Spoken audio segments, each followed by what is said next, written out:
यहाँ दी गई जानकारी ज्योतिष पर आधारित है तथा केवल सूचना के लिए दी जा रही है। TV9 डिजिटल इसकी पुष्टि नहीं करता है। यहाँ बताए गए किसी भी उपाय को करने से पहले संबंधित विषय के एक्सपर्ट से निजी तौर पर सलाह अवश्य लें।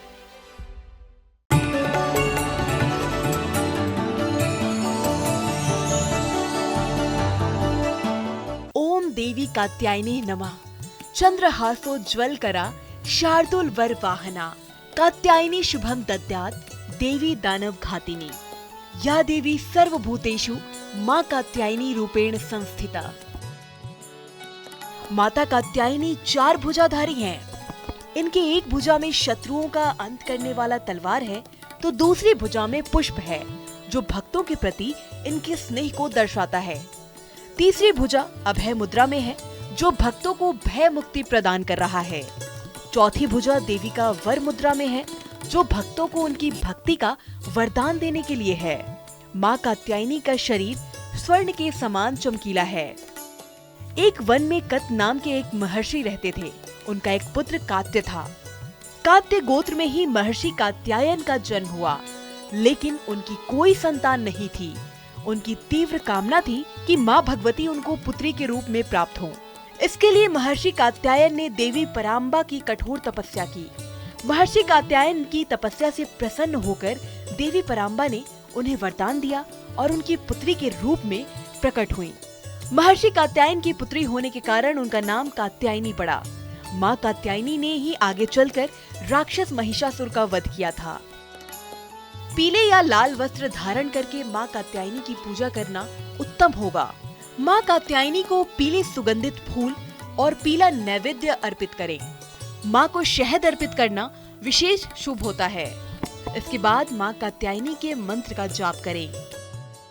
नमस्कार, एस्ट्रो साइंस में आप सभी का स्वागत है। मैं हूं आपके साथ अंजलि और मेरे साथ हैं एस्ट्रो साइंटिस्ट गुरुदेव GD वशिष्ठ जी। सर, आपका बहुत स्वागत है। माता रानी खुशियां दे, सदा सुखी रखे। ज्योतिष शास्त्र की माने तो ग्रहों का संबंध न सिर्फ हमारे दैनिक जीवन से होता है बल्कि हमारे स्वास्थ्य यानी कि हेल्थ, विशेषकर बीमारियों से भी होता है। हर ग्रह की किसी न किसी बीमारी के कारक होते हैं, ऐसा कहा जाता है। अगर कुंडली में कोई भी ग्रह बलवान स्थिति में होता है तो जातक को उसके अच्छे फल प्राप्त होते हैं और वो समय भी अनुकूल साबित होता है, जबकि कमजोर ग्रह होने पर वो बुरे और अशुभ फल प्रदान करता है। इन्हीं अशुभ फलों में बीमारियां भी शामिल हैं। आइए जानते हैं किस ग्रह से कौन सी बीमारी होती है और उसके उपचार के लिए ज्योतिष शास्त्र में किस तरह के उपाय मौजूद हैं। ग्रहों से जुड़े रोग जातक के लिए काफी दुखदायक हो जाते हैं। अगर आपको भी ऐसी समस्या है और लाख कोशिशों के बाद भी उस बीमारी से आपको छुटकारा नहीं मिल पा रहा या आपके परिवार का कोई सदस्य बार बार बीमार हो रहा है तो कई मामलों में इसके पीछे का कारण ग्रह भी होते हैं। ये बताएंगे गुरुदेव। जो अंजलि आपने पूछा है, वाकई में हर ग्रहों से संबंधित कोई ना कोई बीमारी होती है, लेकिन एक्चुअली में ये बहुत ही लंबा विषय है। तो लेकिन मैं शॉर्ट में भी बताता हूँ। जिन लोगों के मुंह में हर वक्त पानी आता रहता है, मतलब लार गिरती रहती है, जिनकी आंखें कमज़ोर हैं, जो बहुत जल्दी घबरा जाते हैं, चिड़चिड़े हो जाते, किसी काम को पूरा नहीं कर पाते, इनका सूर्य खराब होता है। ये सब बीमारियाँ ही हैं बेटा। और जिनको मन की अवस्था के दुख मिलते, यानी हर वक्त सोच विचार में पड़े रहना, किसी चीज़ से डर लगना, अपने ही विचार वो बनाते रहते हैं, फोबिया हो जाता है जिन लोगों को, बेटा ये चंद्रमा की संबंधित बीमारियां हैं, ठीक है। और जिनकी आंखें कमज़ोर होती है या जिनके पेट के अंदर गैस, एसिडिटी, कब्ज़ वगैरह सारी बनी रहती है, जिनको कैंसर, अल्सर जैसी स्थितियाँ मिलती है, इनका मंगल खराब होता है।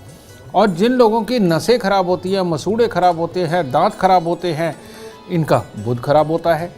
और जिन लोगों को श्वास से संबंधित दिक्कतें होती हैं, ज़ुकाम, साइनस, डस्ट एलर्जी वगैरह जिनको होती है, जिनको याददाश्त की दिक्कत आती है, इनके बृहस्पति खराब हो जाते हैं।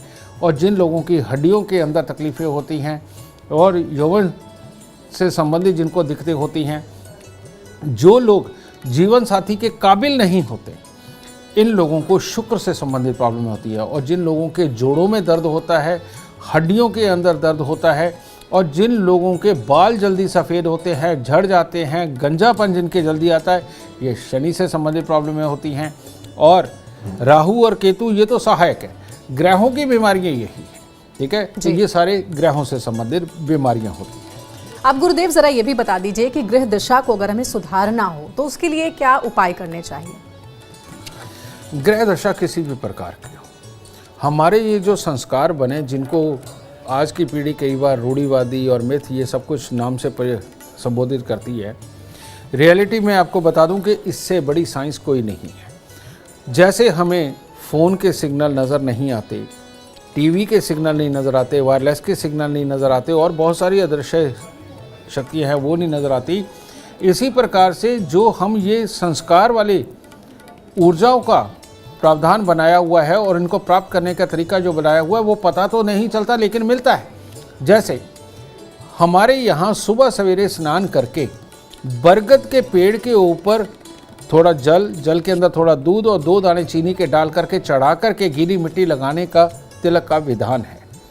इससे बढ़िया अपने आप को, अपने परिवार को स्वस्थ रखने के लिए कोई उपाय नहीं है। कारण जो बरगद का पेड़ है बेटा वो होता है सूर्य, और जब उसके साथ में जल अर्पित किया जाता है थोड़ा सा मीठा डाल करके और दूध डाल करके, तो सूर्य और चंद्रमा की युति बनती है। सूर्य हमारे पूरे शरीर है और चंद्रमा इसके अंदर विराजमान, ये जो 70% पानी हमारे शरीर के अंदर है वो है।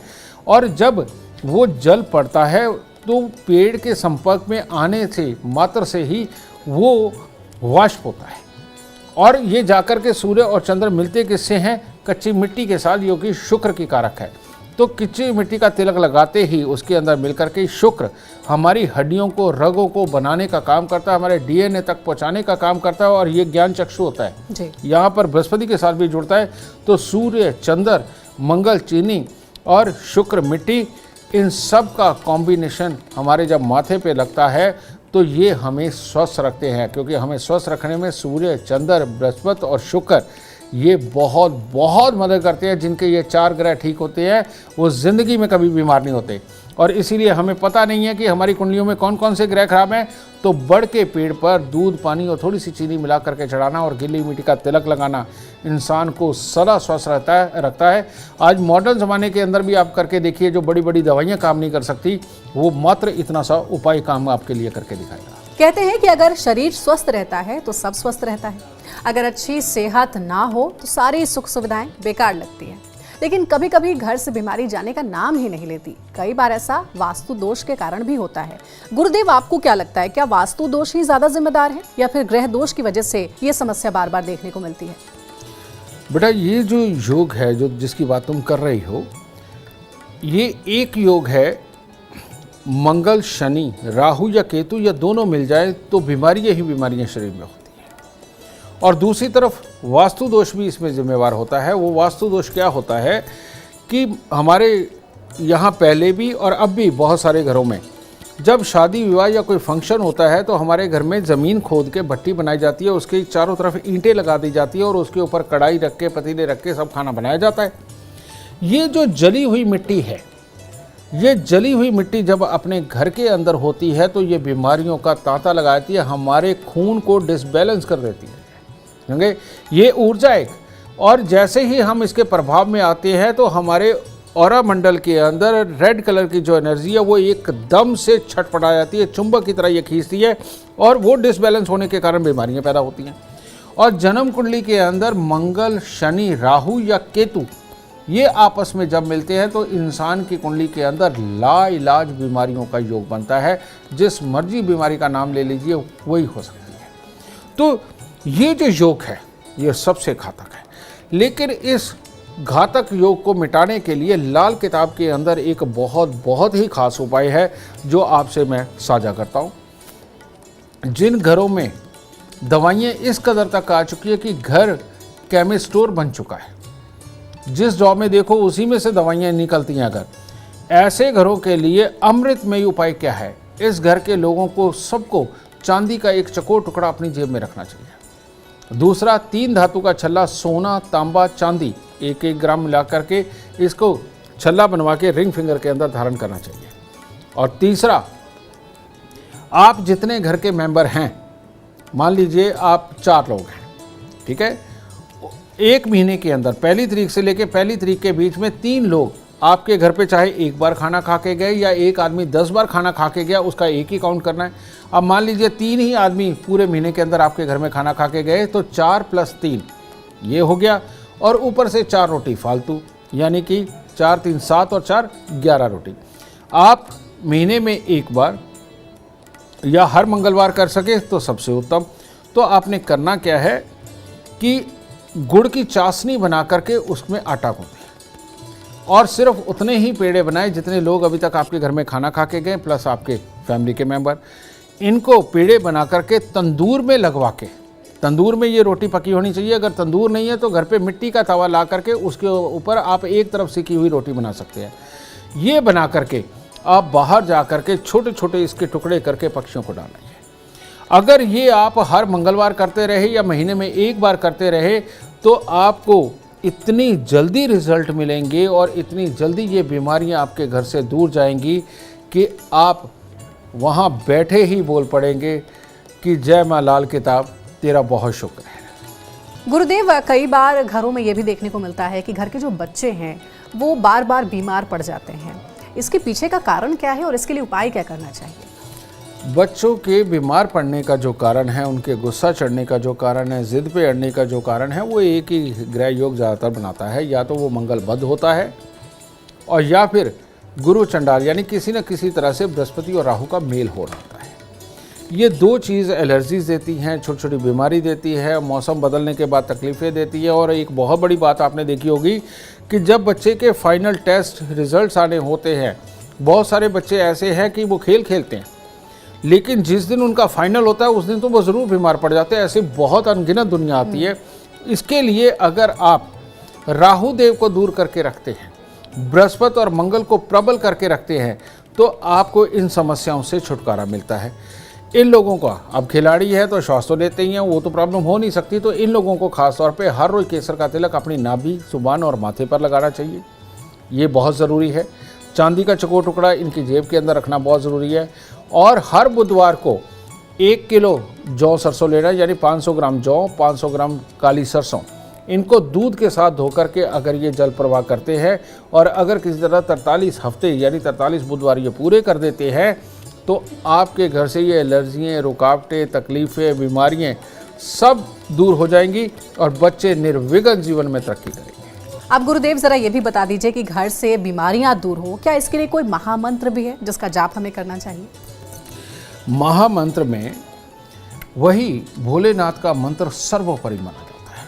वैसे तो अलग अलग बीमारियों के लिए अलग अलग मंत्र है, तो लेकिन मैं बार बार आपको एक शब्द बोल रहा हूँ और कई एपिसोडों में बोल चुका हूँ कि ग्रहों की माँ यानी कि चंद्रमा, चंद्रमा के जो देवता है वो है श्री भोलेनाथ। भोलेनाथ, इनके मंत्र का जाप यानी कि नमः शिवाय, आप लोग ओम नमः शिवाय बोलते हैं, जबकि ये पंचाक्षर मंत्र है और ये संपूर्ण मंत्र एक ही है और वो है नमः शिवाय।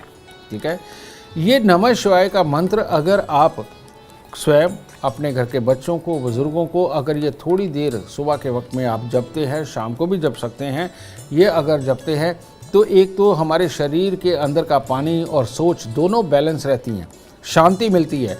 और जब शरीर के अंदर ज्वार भाटा ना उठे, उतावलापन ज़्यादा ना हो, तो बीमारियां भी ठहराव पे रहती हैं।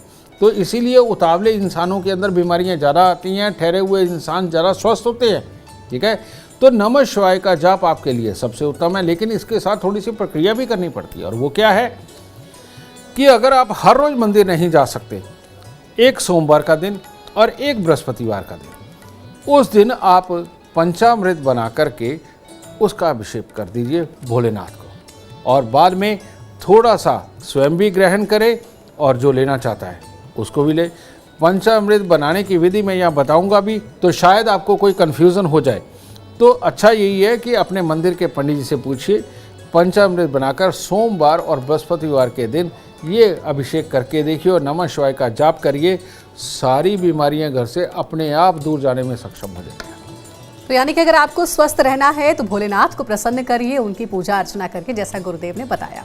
अगर आप जीवन में कामयाबी चाहते हैं, अपार धन और लाभ चाहते हैं, तो गुरुदेव के बताए हुए उपाय जरूर फॉलो करें।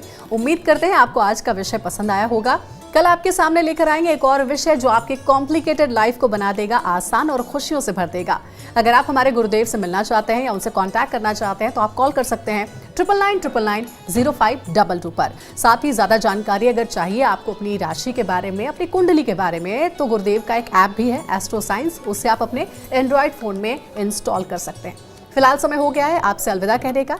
आप बने रहिए हमारे साथ और हमारे एस्ट्रो साइंटिस्ट गुरुदेव GD वशिष्ठ जी के साथ देखना ना भूलें एस्ट्रो साइंस रोजाना सुबह 8 बजे। नमस्कार।